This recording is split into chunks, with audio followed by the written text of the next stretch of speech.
Hello everyone, welcome to Catch 25 Science Academy. I am Nairaj Vasani and I'll be taking your physics MHCT topics, especially in part 2. So till now we have seen topics given by our professors and ma'ams. We have Tushar sir giving gravitation, we have Vinita ma'am's videos which have garnered a lot of views.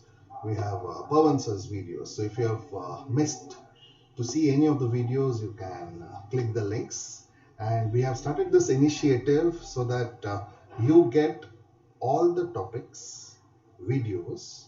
In each video, you have a particular topic. So it's not a video for a chapter, it is a video for a topic. And once you finish reading the topic on your own, or if you have no idea, see this video, try to answer the question, try to get the logic, and then we will go step by step.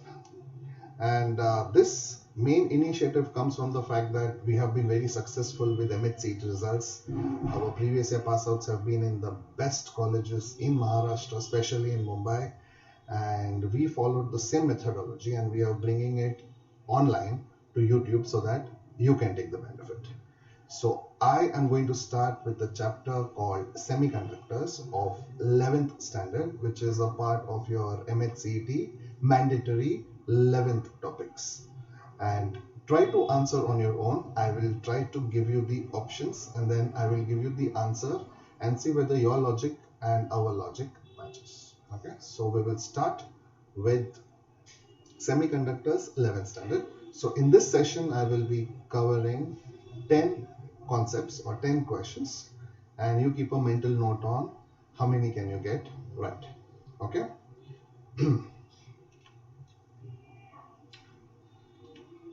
The first question. Okay, the first question. Silicon and copper are cooled from 300 Kelvin to 100 Kelvin. The resistivity. What happens to the resistivity? Does it increase in both? Does it decrease in both? Does it increase in copper and decrease in silicon? And does it increase in silicon and decrease in copper? So try to think about the answer.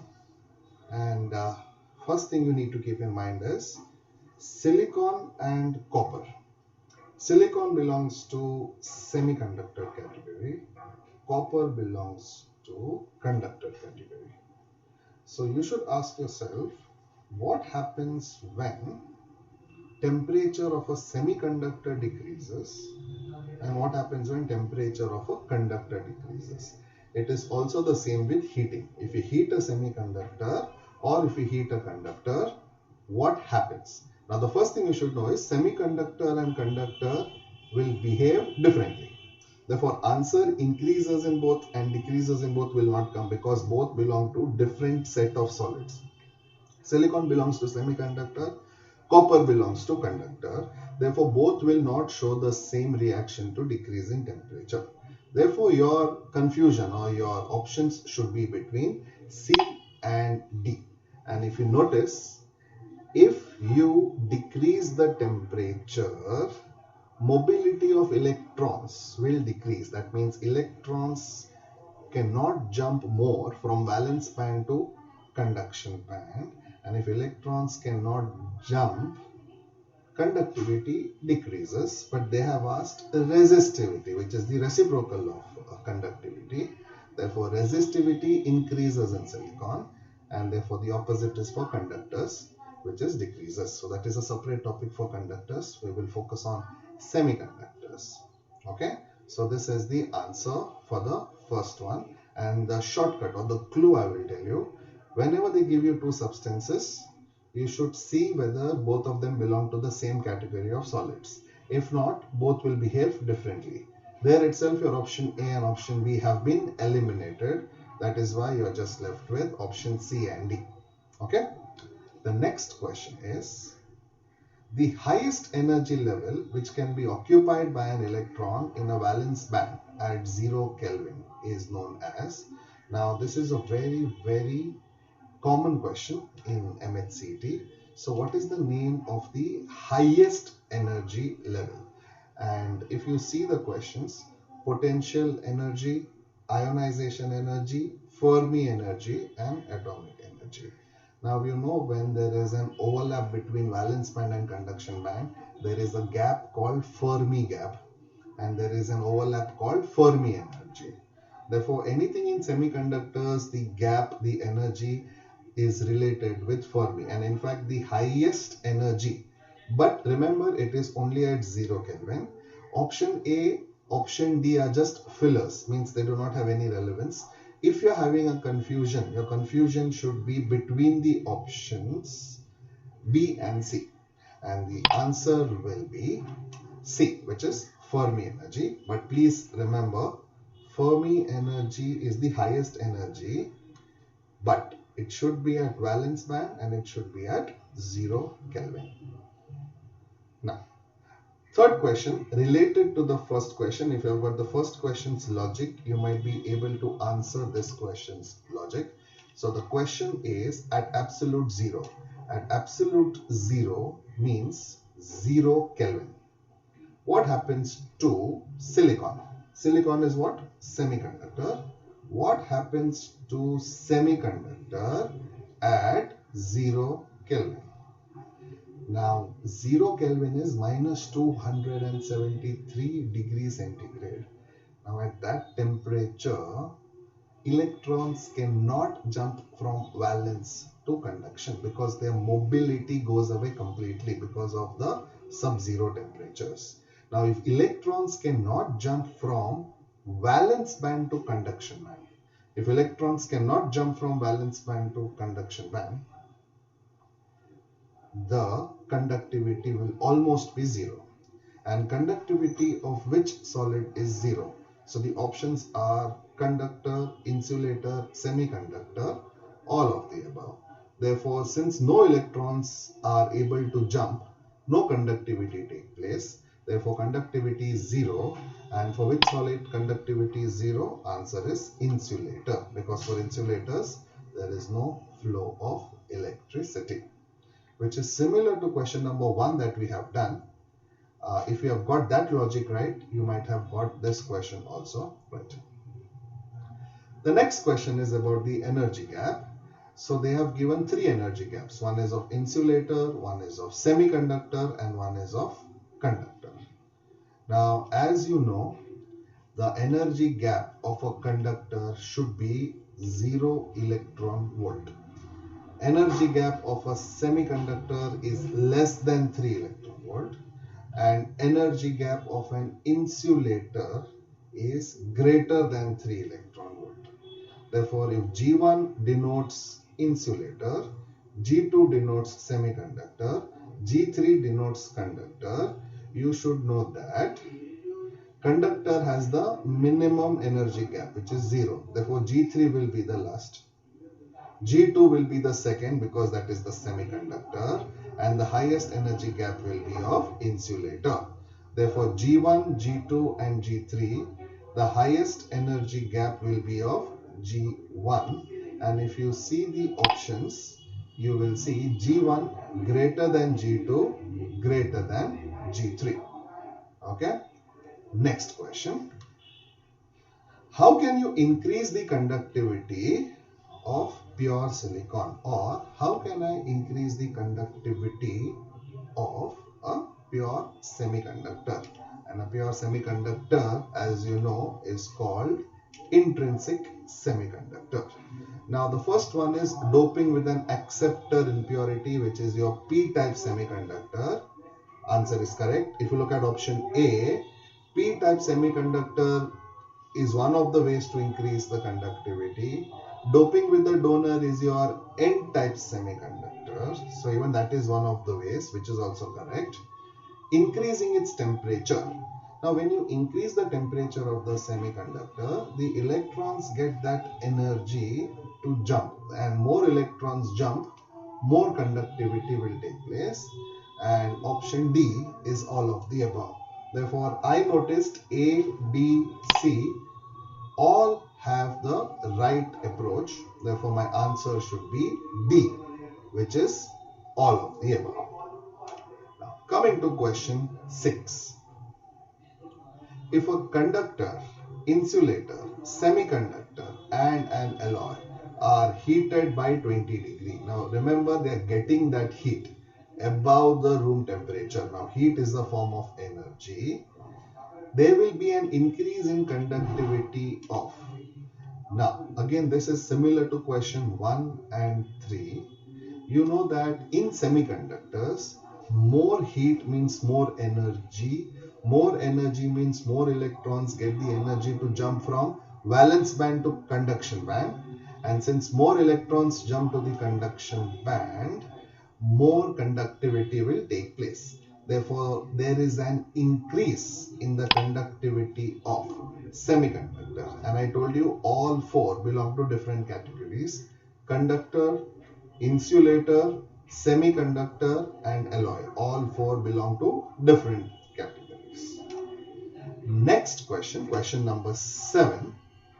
If you see, there is a semiconductor device. Which device we do not know. It is connected in series with a battery and a resistance, and some current is found to pass through the circuit. Now, if the polarity of the battery is reversed, the current drops to almost zero. Now, the device may be, now if you see the options, intrinsic, N-type, P-type, or a PN junction. Now, if you notice, in one polarity, full current is passing, and in the opposite polarity, there is no current passing. Now, this behavior is similar to that of a switch. If you see a switch allows the current in the forward bias and does not allow current in the reverse bias. Correct? Therefore, you know a PN junction diode also, when you connect it to a battery when it is in forward bias, it allows current to flow. And if you connect it in the reverse bias, it does not allow the current to flow. Therefore, this behavior of a switch is similar to a PN junction. Therefore, if you look at the options, there is intrinsic semiconductor, N-type semiconductor, P-type semiconductor, and a PN junction. Therefore, the answer has to be PN junction itself. Okay, because this is the junction where I have unbiased, forward biased, and reverse biased connections. Now, the next question is, when a PN junction is forward biased, then now you look at the options. And you should know, when a PN junction is forward biased, electrons and holes come towards each other. Therefore, the depletion region, when they come towards each other, decreases. The depletion region decreases and they combine and they generate electricity. Therefore, the depletion region is also the barrier height. Both will increase or decrease together. Therefore, in forward bias, depletion region should decrease. Therefore, the barrier height also should decrease. And in reverse bias, it is exactly the opposite, where the barrier potential increases. But if you look at the question that is given right now, when a PN junction is forward biased, then if you look at the option A, it is depletion and barrier height go together. Therefore, both should increase or both should decrease. Therefore, if you look at A, B, C, D, two options automatically get eliminated because they are the same. But if you look at option C, that is both the depletion region and the barrier height are reduced.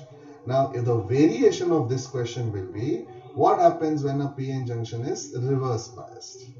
Then the answer would be similar to D. And what happens when a PN junction is unbiased? Then the answer also will, nothing will change. For depletion region to change, either the semiconductor has to be forward biased or it has to be reverse biased. And please remember, a PN junction which is forward biased is similar to on switch, and which is reverse biased is similar to off switch. Now, look at question number 9. When a hole is produced in a p-type semiconductor, there is, I'll repeat, when a hole is produced in a p-type semiconductor, there is. Now you know what is hole.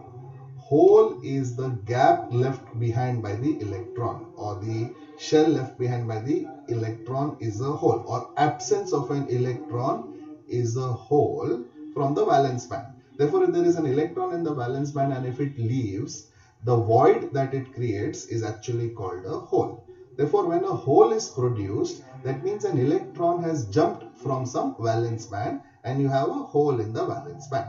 Therefore, actually it is a missing electron. If there is an electron, there is no hole. If electron goes, so the void that is created is a hole. Therefore, see option A, they are saying it's an extra electron, which is wrong. And option B, doesn't matter in which band, extra electron is automatically wrong. Therefore, A and B are automatically out. Now look at C and D. There is a missing electron, correct? Missing electron where electron has gone from valence band to conduction band. That means the electron is missing right now from the valence band. Therefore, the answer is it is a missing electron in the valence band. Okay. Next question. A semiconductor is damaged by a strong current because of. Now, whenever there is a strong current, electronic devices usually get damaged. Now, this is because of. Now, this question can also come in the chapter current electricity, and this question is also there in semiconductor. So, whenever anything is damaged because of excess of current, the main reason, current is nothing but electricity. Electricity is nothing but the flow of electrons.